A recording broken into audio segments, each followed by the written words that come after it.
पालकी नूं 1 महीने का टाइम लग जाता है। एक हत्थ का काम नहीं गा, वक्रे वक्रे हत्थां विचों हो के निकलदी है।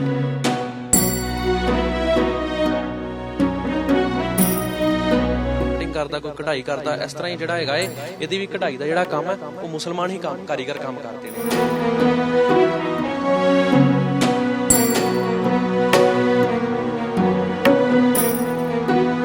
इस तरह स्टील दियां बनदियां, पित्तल दियां भी बनदियां ने जो कि गोल्डन होंदियां ने। इस तरह जिस तरह की कोई कस्टमर कहे उस तरह की तैयार हो जाती है।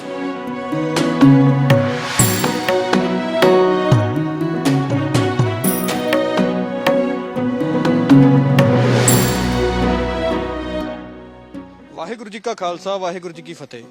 ਅਕਸਰ ਗੁਰੂ ਘਰਾਂ ਦੇ ਵਿੱਚ ਜਦੋਂ ਅਸੀਂ ਜਾਂਦੇ ਨਤਮਸਤਕ ਹੋਣ ਵਾਸਤੇ ਤੇ ਜਦੋਂ ਕਹਿ ਸਕਦੇ ਕਿ ਸੁੱਖ ਆਸਣ ਸਾਹਿਬ ਵੇਲੇ ਜਦੋਂ ਗੁਰੂ ਸਾਹਿਬ ਜੀ ਦੇ ਸਰੂਪ ਨੂੰ ਜਿਹੜਾ ਲੈ ਕੇ ਜਾਇਆ ਜਾਂਦਾ ਪਾਲਕੀ ਸਾਹਿਬ ਦੇ ਵਿੱਚ, ਤੇ ਉਹ ਜੋ ਪਾਲਕੀ ਸਾਹਿਬ ਹੈ ਕਿਵੇਂ ਤਿਆਰ ਹੁੰਦੀ ਹੈ, ਅੱਜ ਤੁਹਾਨੂੰ ਉਸ ਚੀਜ਼ ਦੇ ਨਾਲ ਆਪਾਂ ਉਸ ਕਿੱਤੇ ਦੇ ਨਾਲ ਕਿਵੇਂ ਜੋ ਉਸ ਦੁਕਾਨਦਾਰ ਨੇ ਉਸ ਪਾਲਕੀ ਸਾਹਿਬ ਨੂੰ ਤਿਆਰ ਕਰਦੇ ਨੇ ਉਸ ਦੇ ਨਾਲ ਜੋ ਰੂਬਰੂ ਤੁਹਾਨੂੰ ਕਰਾਵਾਂਗੇ। ਸਾਡੇ ਨਾਲ ਵੀਰ ਹੋਣੀ ਮੌਜੂਦ ਨੇ ਜੀ। ਵਾਹਿਗੁਰੂ ਜੀ ਕਾ ਖਾਲਸਾ ਫਤਿਹ ਜੀ। ਵਾਹਿਗੁਰੂ ਜੀ ਕਾ ਖਾਲਸਾ ਵਾਹਿਗੁਰੂ ਜੀ ਕੀ ਫਤਿਹ ਜੀ। ਮੇਰਾ ਨਾਮ ਗਗਨਦੀਪ ਸਿੰਘ ਜੀ। ਸਾਡੀ ਦੁਕਾਨ ਦਰਬਾਰ ਸਾਹਿਬ ਦੇ ਕੋਲ ਤੇ ਸਾਡਾ ਪਾਲਕੀ ਸਾਹਿਬ ਅਸੀਂ ਬਣਾਉਂਦੇ ਆ।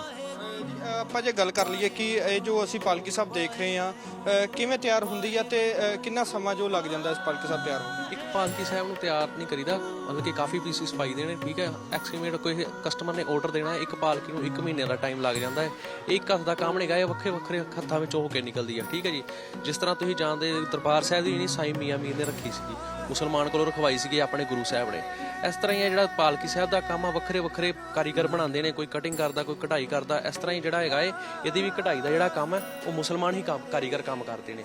ਤੇ ਬਾਕੀ ਤੁਸੀਂ ਵੇਖ ਸਕਦੇ ਹੋ ਇੱਥੇ ਵੱਖਰੇ ਵੱਖਰੇ ਕਾਰੀਗਰ, ਕੋਈ ਲੱਕੜ ਦਾ ਕਾਰੀਗਰ ਲੱਗਾ ਆ, ਕੋਈ ਸਟੀਲ ਦੀ ਕਟਿੰਗ ਕਰਨ ਵਾਲਾ ਕਾਰੀਗਰ ਲੱਗਾ, ਜਿਸ ਤਰ੍ਹਾਂ ਤੁਸੀਂ ਦੇਖਦੇ ਪਏ ਹੋ ਉਹ ਕਟਿੰਗ ਕਰਦਾ ਪਿਆ, ਕੋਈ ਪਾਲਿਸ਼ ਵਾਲਾ ਵਾ। ਵੱਖਰੇ ਵੱਖਰੇ ਬੰਦੇ ਇਸ ਤਰ੍ਹਾਂ ਕੰਮ ਕਰਦੇ ਨੇ। ਇਸ ਤਰ੍ਹਾਂ ਮਤਲਬ ਕਿ ਪਾਲਕੀ ਤਿਆਰ ਹੁੰਦੀ ਆ।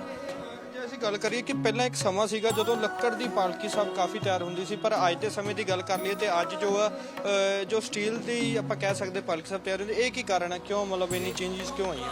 ਇਹ ਜਿਹੜੀਆਂ ਚੇਂਜਸ ਵੇਖੋ ਜੀ, ਸਮੇਂ ਦੇ ਲਿਹਾਜ਼ ਨਾਲ ਹਰ ਇੱਕ ਚੀਜ਼ ਵਿੱਚ ਚੇਂਜਸ ਆਉਂਦੀਆਂ ਰਹਿੰਦੀਆਂ ਨੇ, ਬਦਲਾਵ ਚਾਹੁੰਦਾ ਹਰ ਕੋਈ। ਇਸੇ ਤਰ੍ਹਾਂ ਪਹਿਲਾਂ ਤੁਹਾਨੂੰ ਪਤਾ ਹੈਗਾ ਲੱਕੜ ਦਾ ਕੰਮ ਚੱਲਦਾ ਹੁੰਦਾ ਸੀਗਾ, ਉਦੋਂ ਸਟੀਲ ਦੀ ਉਪਜਾਈ ਘੱਟ ਹੈਗੀ ਸੀਗੀ, ਉਦੋਂ ਲੱਕੜ ਦੇ ਉੱਤੇ ਕਾਰਵਿੰਗ ਹੁੰਦੀ ਸੀ, ਲੱਕੜ ਦੀਆਂ ਪਾਲਕੀਆਂ ਆਉਂਦੀਆਂ ਸੀ।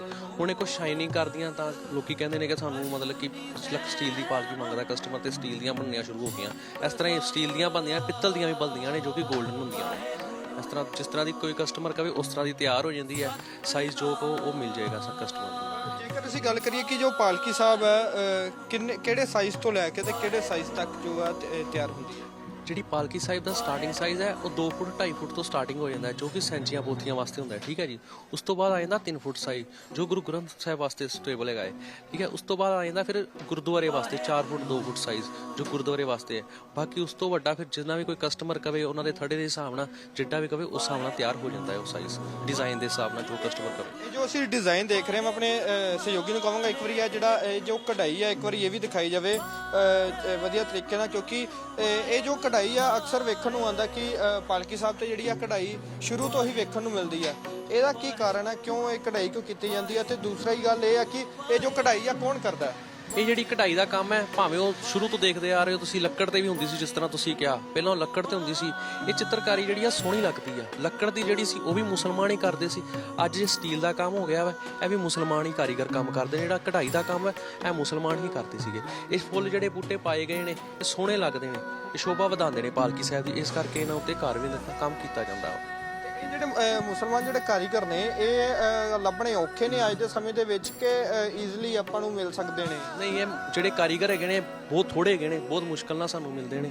ਜੇ ਕਢਾਈ ਦਾ ਕੋਈ ਵੀ ਕੰਮ ਹੋਵੇ ਇਹ ਮੁਸ਼ਕਿਲ ਹੈ, ਭਾਵੇਂ ਲੱਕੜੀ ਦਾ ਭਾਵੇਂ ਸਟੀਲ ਦਾ ਪਿੱਤਲ ਦਾ, ਇਹ ਮੁਸ਼ਕਿਲ ਹੀ ਮਿਲਦੇ ਨੇ। ਜਿਸ ਤਰ੍ਹਾਂ ਤੁਸੀਂ ਵੇਖਦੇ ਪਏ ਸਾਡੇ ਵੀ ਇੱਥੇ ਕਾਰੀਗਰ ਲੱਗੇ ਨੇ, ਇਹਨਾਂ ਨੇ ਮਤਲਬ ਕਿ ਪੂਰਾ ਮਤਲਬ ਕਿ ਭਾਵਨਾਵਾਂ ਨੂੰ ਵੇਖਿਆ ਜਾਂਦਾ, ਧਾਰਮਿਕ ਭਾਵਨਾਵਾਂ ਨੂੰ ਧਿਆਨ ਰੱਖਿਆ ਜਾਂਦਾ ਵਾ ਕਿ ਕੋਈ ਮਤਲਬ ਕਿ ਬੇਅਦਬੀ ਨਾ ਹੋਵੇ। ਇਸੇ ਤਰ੍ਹਾਂ ਜਿਹੜੇ ਮੁਸਲਮਾਨ ਕਾਰੀਗਰ ਕੰਮ ਵੀ ਕਰਦੇ ਨੇ ਉਹਨਾਂ ਵੱਲੋਂ ਵੀ ਇਹਨਾਂ ਚੀਜ਼ਾਂ ਦਾ ਪੂਰਾ ਧਿਆਨ ਰੱਖਿਆ ਜਾਂਦਾ ਵਾ, ਕਿਸੇ ਵੀ ਚੀਜ਼ ਦੀ ਕੋਈ ਬੇਅਦਬੀ ਨਾ ਹੋਵੇ। ਜੀ ਬਿਲਕੁਲ। ਜੇ ਅਸੀਂ ਗੱਲ ਕਰੀਏ ਕਿ ਤੁਹਾਡੀ ਕਿੰਨਵੀਂ ਪੀੜ੍ਹੀ ਹੈ ਇਸ ਵੇਲੇ ਜੋ ਇਸ ਦੁਕਾਨ ਦੇ ਉੱਤੇ ਕੰਮ ਕਰ ਰਹੀ, ਤਾਂ ਕਦੋਂ ਦੀ ਤੁਹਾਡੀ ਇਹ ਦੁਕਾਨ ਹੈ? ਇਹ ਜੀ 1965 ਵਿੱਚ ਮੇਰੇ ਦਾਦਾ ਜੀ ਨੇ ਕੀਤੀ ਸੀਗੀ ਇਹ ਦੁਕਾਨ ਦਾ ਸ਼ੁਰੂ ਕੰਮ ਕੀਤਾ ਸੀਗਾ ਦਾਦਾ ਜੀ ਨੇ। ਉਸ ਤੋਂ ਬਾਅਦ ਮੇਰੇ ਪਿਤਾ ਜੀ ਹੋਣੀ, ਚਾਚਾ ਜੀ ਹੋਣੀ ਹੈਗੇ ਨੇ, ਇਹਨਾਂ ਤੋਂ ਬਾਅਦ ਅਸੀਂ, ਮੈਂ ਹੁਣ ਇਹਨਾਂ ਦਾ ਭਤੀਜਾ ਹਾਂ ਮੈਂ, ਅਸੀਂ ਮਤਲਬ ਕਿ ਤੀਸਰੀ ਪੀੜ੍ਹੀ ਆ ਸਾਡੀ ਇਸ ਕੰਮ ਵਿੱਚ। ਕੁਝ ਸਵਾਲ ਤੁਹਾਡੇ ਚਾਚਾ ਜੀ ਤੋਂ ਵੀ ਲਵਾਂਗੇ ਜੀ। ਵਾਹਿਗੁਰੂ ਜੀ, ਜਿਹੜੀ ਤੁਸੀਂ ਪਾਲਕੀ ਸਾਹਿਬ ਦਾ ਤੁਹਾਡਾ ਜਿਹੜਾ ਪੁਰਾਤਨ ਕੰਮ ਹੈ ਕਿੰਨਾ ਸਮਾਂ ਹੋ ਗਿਆ ਤੁਹਾਨੂੰ ਇੱਥੇ ਦੁਕਾਨ ਖੋਲ੍ਹਿਆਂ ਨੂੰ, ਕਦੋਂ ਤੋਂ ਦੁਕਾਨ ਚੱਲ ਰਹੀ ਹੈ? ਤੇ ਦੂਸਰੀ ਗੱਲ ਇਹ ਹੈ ਕਿ ਪਾਲਕੀ ਸਾਹਿਬ ਜੋ ਤੁਸੀਂ ਤਿਆਰ ਕਰਦੇ ਹੋ, ਕਿੰਨਾ ਕੁ ਸਮਾਂ ਲੈ ਜਾਂਦੀ ਹੈ ਪਾਲਕੀ ਸਾਹਿਬ ਤਿਆਰ ਹੋਣ ਦੇ ਵਿੱਚ? ਤੇ ਜੇ ਗੱਲ ਕਰ ਲਈਏ ਕਿ ਕਿੰਨਾ ਕੁ ਔਖਾ ਕੰਮ ਵੀ ਆਪਾਂ ਕਹਿ ਸਕਦੇ ਹਾਂ, ਕਿਉਂਕਿ ਇਹੀ ਜੀ ਜੇ ਚਿੱਤਰਕਾਰੀ ਹੈ, ਜੇ ਆਪਾਂ ਕਹਿ ਸਕਦੇ ਹਾਂ ਕਿ ਪਾਲਕੀ ਸਾਹਿਬ ਦੇ ਉੱਤੇ ਜੋ ਸਾਨੂੰ ਦੇਖਣ ਨੂੰ ਮਿਲਦੀ ਹੈ ਇਹ ਬਹੁਤ ਔਖੀ ਹੈ, ਬਣਾਉਣੀ ਬਹੁਤ ਔਖੀ ਹੈ, ਇਸ ਤੇ ਕੀ ਕਹਿਣਾ ਚਾਹੋਗੇ? ਪਹਿਲਾਂ ਤਾਂ ਵਾਹਿਗੁਰੂ ਜੀ ਕਾ ਖਾਲਸਾ ਵਾਹਿਗੁਰੂ ਜੀ ਕੀ ਫਤਿਹ। ਵੀਰ ਜੀ, ਇਸ ਤਰ੍ਹਾਂ ਜਿਹੜੀ ਪਾਲਕੀ ਸਾਹਿਬ ਆ ਉਹ ਪਹਿਲਾਂ ਇਹਦਾ ਬੇਸ ਤਿਆਰ ਹੁੰਦਾ ਪਲਾਈਵੁੱਡ ਦੇ ਵਿੱਚ, ਕੁਝ ਲੱਕੜੀ ਵੀ ਵਰਤੀ ਜਾਂਦੀ ਆ। ਉਸ ਤੋਂ ਬਾਅਦ ਹੀ ਇਹਦੇ ਨਮੂਨੇ ਤਿਆਰ ਹੁੰਦੇ ਸਟੀਲ ਦੇ ਵਿੱਚ। ਫਿਰ ਜਦੋਂ ਸਟੀਲ ਦੇ ਨਮੂਨੇ ਤਿਆਰ ਹੁੰਦੇ ਨੇ ਇਹ ਫਿਰ ਜਾਂਦੀ ਆ ਕਢਾਈ ਹੋਣ ਵਾਸਤੇ ਮੁਸਲਮਾਨਾਂ ਕੋ। ਉਹ ਨਿਸ਼ਾਨ ਸੇਤੀ ਜਿਸ ਤਰ੍ਹਾਂ ਆਪਾਂ ਫਰਮੇ ਬਣਾਏ ਹੋਏ ਨੇ ਉਸੇ ਹਿਸਾਬ ਨਾਲ ਆਪਾਂ ਉਹਦੇ ਨਿਸ਼ਾਨ ਦੇ ਹਿਸਾਬ ਨਾਲ ਆਪਾਂ ਉਹਨਾਂ ਕੋ ਕਢਾਈ ਕਰਵਾਈ ਦੀ ਆ।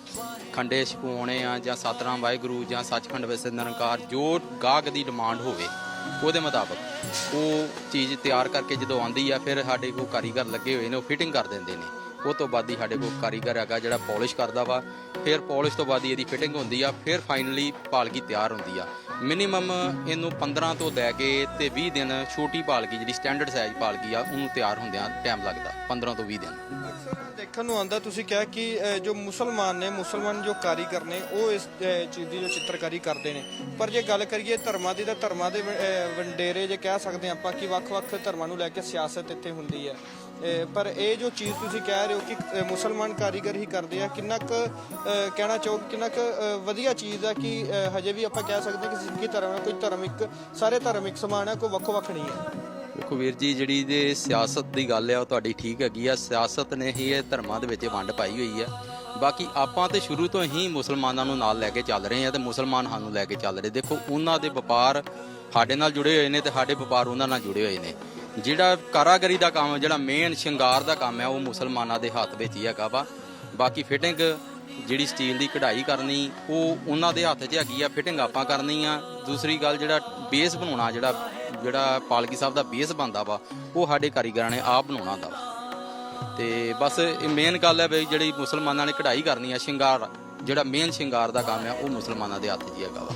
ਜਿਹੜਾ ਸ਼ਿੰਗਾਰ ਆ ਉਹ ਮੁਸਲਮਾਨ ਖੁਦ ਜੋ ਆਪਣੇ ਹੱਥਾਂ ਦੇ ਨਾਲ ਕਰਦੇ ਨੇ। ਹਾਂਜੀ, ਮੇਨ ਉਹਨਾਂ ਦੀ ਹੱਥ ਦੇ ਵਿੱਚ ਕਾਰਾਗਰੀ ਹੈਗੀ ਆ। ਉਹ ਬਚਪਨ ਤੋਂ ਹੀ ਉਹਨਾਂ ਦੇ ਜਿਹੜੇ ਬੱਚੇ ਹੁੰਦੇ ਨੇ ਉਹਨਾਂ ਨੂੰ ਸ਼ੁਰੂ ਤੋਂ ਸਿੱਖਿਆ ਹੀ ਉਹ ਦਿੱਤੀ ਜਾਂਦੀ ਆ ਵੀ ਉਹ ਮੇਨ ਜਿਹੜਾ ਕੰਮ ਪਹਿਲਾਂ ਲੱਕੜ ਦੀ ਕਢਾਈ ਕਰਦੇ ਸੀ ਉਹ ਵੀ ਮੁਸਲਮਾਨਾਂ ਕੋਲ ਕਰਵਾਈ ਦੀ ਸੀ। ਹੁਣ ਸਟੀਲ ਦੀ ਕਢਾਈ ਜਾਂ ਪਿੱਤਲ ਦੀ ਕਢਾਈ ਜਿਹੜੀ ਵੀ ਹੁੰਦੀ ਆ ਉਹ ਖੁਦ ਆਪ ਹੀ ਕਰਦੇ ਨੇ ਸਾਰੀ ਹੱਥ ਦੀ ਕਢਾਈ। ਗੱਲ ਕਰੀਏ ਕਿ ਇੰਨੇ ਸਾਲ ਪੁਰਾਣੀ ਦੁਕਾਨ ਹੋਣ ਦੇ ਬਾਵਜੂਦ ਵੀ ਜਿਹੜਾ ਤੁਸੀਂ ਪਾਲਕੀ ਸਾਹਿਬ ਤਿਆਰ ਕਰਦੇ ਹੋ, ਤੇ ਜੇ ਗੱਲ ਕਰ ਲਈਏ ਕਿ ਕਿੰਨਾ ਕੁ ਕਹਿ ਸਕਦੇ ਆ ਕਿ ਜੋ ਹੁਣ ਤੱਕ ਜੋ ਕਿਉਂਕਿ ਇਹ ਜੋ ਉਹੋ ਜਿਹਾ ਕੰਮ ਹੈ ਜਿਹੜਾ ਗੁਰੂ ਘਰ ਦੇ ਨਾਲ ਜੁੜਿਆ, ਗੁਰੂ ਸੰਗਤ ਦੀ ਮਰਿਆਦਾ ਦੇ ਨਾਲ, ਉਹਨਾਂ ਦੀ ਭਾਵਨਾ ਦੇ ਨਾਲ ਜੁੜਿਆ, ਇਹ ਤੁਹਾਡਾ ਉਹ ਕੰਮ ਆ। ਤੇ ਇਸ ਦੇ ਵਿੱਚ ਵੀ ਕੋਈ ਕਹਿ ਸਕਦੇ ਕਿ ਉਦੋਂ ਤੋਂ ਲੈ ਕੇ ਹੁਣ ਤੱਕ ਕੋਈ ਕੰਮ 'ਚ ਬਦਲਾਵ ਆਇਆ? ਇਸ ਤਰ੍ਹਾਂ ਵੀ ਟਾਈਮ ਪਾ ਕੇ ਤੇ ਮੈਨੂੰ ਤੇ ਇਹ ਲੱਗਦਾ ਵਾ, ਜਿਸ ਤਰ੍ਹਾਂ ਲੱਗਦਾ ਟਾਈਮ ਪਾ ਕੇ ਕਾਰੀਗਰੀ ਹੌਲੀ ਹੌਲੀ ਖਤਮ ਹੀ ਹੋਈ ਜਾ ਰਹੀ ਆ। ਨਵੀਂ ਜਨਰੇਸ਼ਨ ਜਿਹੜੀ ਆ ਉਹ ਇਸ ਕੰਮ ਦੇ ਵਿੱਚ ਪੈ ਕੇ ਖੁਸ਼ ਨਹੀਂ ਹੈਗੀ। ਜਿਹੜੀ ਨਵੀਂ ਜਨਰੇਸ਼ਨ ਜੋ ਵੀ ਹੈਗੀ ਆ ਉਹ ਜਾਂ ਸਾਡੇ ਆਪਣੇ ਬੱਚੇ ਲਾ ਲਓ ਜਾਂ ਕਿਸੇ ਦੇ ਵੀ ਲਾ ਲਓ, ਪੜ੍ਹਾਈ ਕਰਦੇ ਨੇ ਬਾਹਰ ਤੁਰੇ ਜਾ ਰਹੇ ਨੇ। ਸਿਰਫ ਇਹ ਵਾ ਵੀ ਸਰਕਾਰ ਜਿਹੜੀ ਆ ਉਹਨਾਂ ਨੂੰ ਉਹਦਾ ਮਿਹਨਤ ਦਾ ਪੂਰਾ ਮੁੱਲ ਨਹੀਂ ਮਿਲ ਰਿਹਾ, ਇਹ ਗੱਲ ਹੈ। ਇਸ ਕਰਕੇ ਮਤਲਬ ਕਿ ਕਾਰਾਗਰੀ ਜਿਹੜੀ ਆ ਉਹ ਹੌਲੀ ਹੌਲੀ ਖਤਮ ਹੁੰਦੀ ਜਾ ਰਹੀ ਆ। ਨਹੀਂ ਹੈ ਕਿ ਕੋਈ ਅੱਜ ਇੱਥੋਂ ਦੇ ਜਿਹੜੇ ਯੂਥ ਦੀ ਬਾਹ ਨਹੀਂ ਫੜ ਰਹੇ? ਬਸ ਮੇਨ ਗੱਲ ਤੇ ਇਹੀ ਆ, ਮੇਨ ਗੱਲ ਇਹੀ ਆ ਜੀ। ਤੁਹਾਡੇ ਜੋ ਇੱਥੇ ਇੱਕ ਵੀਰ ਵੀ ਇਹਨਾਂ ਨਾਲ ਵੀ ਗੱਲ ਕਰਾਂਗੇ, ਤੁਸੀਂ ਨੌਜਵਾਨ ਹੋਣ ਦੇ ਬਾਵਜੂਦ ਆਪਣੀ ਦੁਕਾਨ ਤੇ ਆਉਂਦੇ ਹੋ, ਕੀ ਕਾਰਨ ਹੈ? ਤੁਹਾਡਾ ਨਹੀਂ ਦਿਲ ਕਰਦਾ ਕਿ ਮੈਂ ਵੀ ਬਾਹਰ ਜਾਵਾਂ? ਜੀ ਮੈਂ ਗ੍ਰੈਜੂਏਸ਼ਨ ਕੀਤੀ ਹੋਈ ਆ। ਮੈਂ ਗ੍ਰੈਜੂਏਸ਼ਨ ਕਰਕੇ ਵੀ ਮੈਂ ਆਪਣੇ ਕੰਮ ਵਿੱਚ ਜੁੜਿਆ ਹੋਇਆ ਵਾਂ। ਦੇਖੋ ਇੱਥੇ ਤੁਸੀਂ ਵੇਖਦੇ ਹੋਵੋਗੇ ਮੇਰਾ ਤਾਂ ਚਲੋ ਠੀਕ ਹੈ ਜੀ, ਕੰਮ ਸੀਗਾ ਪਿਤਾ ਜੀ ਹੁਣਾਂ ਪਰਿਵਾਰਕ ਕੰਮ ਸੀਗਾ, ਮੈਂ ਕਰਦਾ ਜਾ ਰਿਹਾ, ਠੀਕ ਆ। ਹੁਣ ਜਿਵੇਂ ਕਈ ਜਣੇ ਹੈਗੇ ਜਿਨ੍ਹਾਂ ਦੇ ਪਰਿਵਾਰਕ ਕੰਮ ਨਹੀਂ ਹੁੰਦੇ, ਉਹ ਪੜ੍ਹਦੇ ਨੇ, ਪੈਸੇ ਲਾਉਂਦੇ ਨੇ, ਉਹਨਾਂ ਦਾ ਬਾਂਹ ਫੜਨ ਵਾਲਾ ਕੋਈ ਨਹੀਂ ਗਾ ਇੱਥੇ। ਸਰਕਾਰਾਂ ਕੋਈ ਬਾਂਹ ਨਹੀਂ ਫੜਦੀਆਂ। ਇਸ ਕਰਕੇ ਬਹੁਤੀ ਯੰਗ ਜਨਰੇਸ਼ਨ ਜਿਹੜੀ ਆ ਬਾਹਰ ਜਾ ਰਹੀ ਆ। ਉਹਦੇ ਕਰਕੇ ਸਾਨੂੰ ਲੇਬਰ ਦੀ ਦਿੱਕਤ ਬਹੁਤ ਆ ਰਹੀ ਹੈ। ਇੱਥੇ ਸਾਨੂੰ ਲੇਬਰ ਨਹੀਂ ਮਿਲ ਰਹੀ। ਲੇਬਰ ਬਾਹਰ ਜਾ ਕੇ ਖੁਸ਼ ਹੈ ਕਿ ਮੁੰਡੇ ਅੱਜ ਕੱਲ੍ਹ ਦੇ ਨੌਜਵਾਨ ਜਿਹੜੇ ਨੇ ਉਹ ਬਾਹਰ ਜਾ ਰਹੇ ਨੇ। ਨੂੰ ਮਿਲਦਾ ਕਿ ਜਿਹੜੀ ਇੱਥੋਂ ਲੇਬਰ ਹੁੰਦੀ ਸੀ ਕਿ ਉਹ ਇਸ ਵੇਲੇ ਜੇ ਉਹ ਬਾਹਰਲੇ ਮੁਲਕਾਂ 'ਚ ਜਾ ਕੇ ਜਿਹੜਾ ਇਹ ਕੰਮ ਕਰਦੀ ਹੋਵੇ? ਨਹੀਂ ਜੀ, ਇਹ ਵਾਲਾ ਕੰਮ ਤੇ ਨਹੀਂ ਕਰਦੀ। ਚਲੋ ਠੀਕ ਹੈ, ਬਾਹਰ ਜਾਂਦੇ ਤੇ ਹੈਗੇ ਆ ਬੱਚੇ, ਪਰ ਇਹ ਵਾ ਵੀ ਉਹ ਬਿਲਡਿੰਗ ਬਣਾਉਣ ਦਾ ਜਾਂ ਲਾ ਲਓ ਜਾਂ ਲੱਕੜੀ ਦੀ ਵੁਡਨ ਅੰਦਰ ਜਿਹੜੇ ਅਲਮਾਰੀਆਂ ਵਗੈਰਾ ਬਣਦੀਆਂ, ਕਿਚਨ ਸੈਟਿੰਗ ਹੋ ਰਹੀ ਆ, ਉਹਦੀਆਂ ਉਹੀ ਕੰਮ ਕਰਦੇ। ਪਾਲਕੀਆਂ ਦਾ ਕੰਮ ਨਹੀਂ ਉਹ ਕਰਦੇ, ਪਾਲਕੀਆਂ ਇੱਥੋਂ ਹੀ ਜਾਂਦੀਆਂ ਫੌਰਨ। ਜੇਕਰ ਅਸੀਂ ਗੱਲ ਕਰੀਏ ਕਿ ਪਾਲਕੀ ਸਾਹਿਬ ਜੇ ਇਦਾਂ ਹੀ ਕੰਮ ਜੇ ਲੇਬਰ ਘਟਦੀ ਗਈ ਤੇ ਆਉਣ ਵਾਲੇ ਸਮੇਂ ਦੇ ਵਿੱਚ ਕੀ ਕੁਝ ਜਿਹੜੀ ਘੜੀ ਵੇਖਣ ਨੂੰ ਮਿਲ ਸਕਦੀ ਹੈ? ਵੇਖੋ ਜੀ, ਜੇ ਲੇਬਰ ਹੌਲੀ ਹੌਲੀ ਖਤਮ ਹੁੰਦੀ ਜਾਏਗੀ ਤੇ ਕੰਮ ਵੀ ਤੁਹਾਨੂੰ ਪਤਾ ਹੀ ਆ, ਫਿਰ ਕੰਮ ਵੀ ਹੌਲੀ ਹੌਲੀ ਉਹਦਾ ਰਿਜ਼ਲਟ ਤੇ ਮਾੜਾ ਹੀ ਨਿਕਲੇਗਾ ਜੀ, ਹੌਲੀ ਹੌਲੀ ਘਟਦਾ ਹੀ ਜਾਏਗਾ। ਕੀ ਅਪੀਲ ਕਰਨਾ ਚਾਹੁੰਦੇ? ਸੰਗਤਾਂ ਨੂੰ ਇਹੋ ਅਪੀਲ ਕਰਨਾ ਚਾਹੁੰਦੇ ਆ ਵੀ ਸਰਕਾਰ ਅਗਰ ਮਤਲਬ ਕਿ ਬਾਂਹ ਫੜੇ ਨਵੇਂ ਜੂਥ ਦੀ ਤਾਂ ਉਹ ਹੋ ਸਕਦਾ ਇੰਪਰੂਵ ਕਰੇ ਇੱਥੇ, ਨਾ ਕਿ ਆਪਣੀਆਂ ਕੰਮ ਕਰਨਾ ਚਾਲੂ ਕਰੇ, ਜਾਂ ਇਸ ਕੰਮ ਨਾਲ ਜੁੜੇ ਲੇਬਰ ਜਿਹੜੀ ਆ, ਜੇ ਬਾਹਰ ਜਾ ਕੇ ਵੀ ਤਾਂ ਸਾਡੇ ਬੱਚੇ ਲੇਬਰ ਹੀ ਕਰਦੇ ਆ, ਜੇ ਇੱਥੇ ਲੇਬਰ ਕਰ ਲਏ ਤਾਂ ਕੋਈ ਏਡੀ ਗੱਲ ਨਹੀਂ ਜੀ। ਜੀ ਬਿਲਕੁਲ, ਜਿਵੇਂ ਤੁਸੀਂ ਦੇਖਿਆ, ਤੁਹਾਨੂੰ ਅੱਜ ਜਾਣੂ ਕਰਾਇਆ ਕਿ ਇਹ ਜੋ ਪਾਲਕੀ ਸਾਹਿਬ ਹੈ, ਕਿਵੇਂ ਜੋ ਪਾਲਕੀ ਸਾਹਿਬ ਤਿਆਰ ਹੁੰਦੀ ਹੈ, ਕਿਉਂਕਿ ਅਕਸਰ ਅਸੀਂ ਜੋ ਗੁਰੂ ਘਰਾਂ ਦੇ ਵਿੱਚ ਜਾਂਦੇ ਹਾਂ ਤੇ ਸੁੱਖ ਆਸਣ ਸਾਹਿਬ ਵੇਲੇ ਜੋ ਹੈ ਪਾਲਕੀ ਸਾਹਿਬ ਦੇ ਉੱਤੇ ਗੁਰੂ ਸਾਹਿਬ ਜੀ ਦਾ ਸਰੂਪ ਰੱਖ ਕੇ ਜਿਹੜਾ ਉਹਨਾਂ ਨੂੰ ਲਿਜਾਇਆ ਜਾਂਦਾ ਤੇ ਇਸ ਤਰ੍ਹਾਂ ਦੀ ਹੋਰ ਵੀ ਸਟੋਰੀਆਂ ਵੇਖਣ ਲਈ ਬਣੇ ਰਹੋ ਜਗਬਾਨੀ ਟੀਵੀ ਤੇ। ਕੈਮਰਾਮੈਨ ਰਜਿੰਦਰ ਸਿੰਘ ਦੇ ਨਾਲ ਅਕਸ਼ੇ ਸੁਨਕ, ਜਗਬਾਨੀ ਟੀਵੀ, ਅੰਮ੍ਰਿਤਸਰ।